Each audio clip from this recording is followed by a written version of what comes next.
In the name of the Father, and of the Son, and of the Holy Spirit. Amen. The grace and peace of God our Father and the Lord Jesus Christ be with you. That this water call to mind our baptism into Christ, by His death and resurrection as redeemed us. May the Lord bless our sister Maria Carmen with this water and give her all the strength and comfort that she needs. Name Father, Son, and Holy Spirit. Amen. Amen. My dear friends, we are gathered here in the name of our Lord Jesus Christ, who is always present among us. For as the gospel relate, the sick came to Him for healing. Moreover, He loves us so much that He died for our sake. To the Apostle James, He has commanded us, are there any who are sick among you?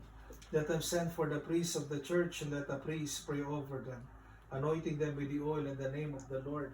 And the prayer of faith will save the sick person, and the Lord will raise them up. If they have committed any sins, their sins will be forgiven them. Let us therefore commend our sick sister Maria Carmen to the grace and power of Christ, that He may save her and raise her up. In our prayer of faith, let us appeal to God. Come and strengthen Maria Carmen with His holy anointing and prayers. Lord, have mercy. Lord, have mercy. Free her from all harm. Lord, have mercy. Lord, have mercy. Relieve the sufferings of all the sick. Lord, have mercy. Lord, have mercy. Assist all those dedicated to the care of the sick. Lord, have mercy. Lord, have mercy. Give life and health to our sister, on whom we lay our hands in your name. Lord, have mercy. Lord, have mercy.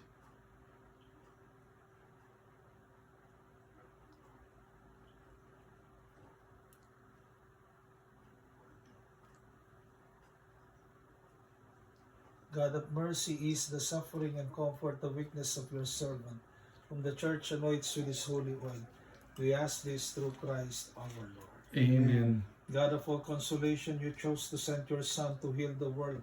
Graciously listen to our prayer of faith. Send the power of your Holy Spirit, a consoler, into this precious oil, this soothing ointment, this rich gift, this fruit of the earth. Bless this oil and sanctify it for our use, and make this oil a remedy for all anointed with it. Heal them in body and soul and spirit, and deliver her from every affliction. We ask this through Christ our Lord. Amen. To this holy anointing, may the Lord, His love and mercy help you with the grace and power of the Holy Spirit. May the Lord free you from sin, save you, and raise you up. Yes, Lord. Amen. And together we pray, Our Father, Father, who art in heaven, hallowed be thy name. Thy kingdom come, thy will be done, on earth as it is in heaven. Give us this day our daily bread, and forgive us our trespasses, as we forgive those who trespass against us. And lead us not into temptation, but deliver us from evil. And to the Blessed Mother we entrust Maria Carmen. Hail Mary, Full of grace, the Lord is with thee. Blessed art thou amongst women, and blessed is the fruit of thy womb, Jesus. Holy Mary, Mother of God, pray for us sinners, now and the hour of our death. Amen. Lord Jesus Christ, you chose to share our human nature, to redeem all people, and to heal the sick. Look with compassion upon your servant Maria Carmen, whom we have anointed in your name with this holy oil, for the healing of her body and spirit. Support her now with your power, comfort her with your protection, and give her the strength to fight against evil. Since you have given her a share of your own passion, help her to find hope in suffering, for you are Lord forever and ever.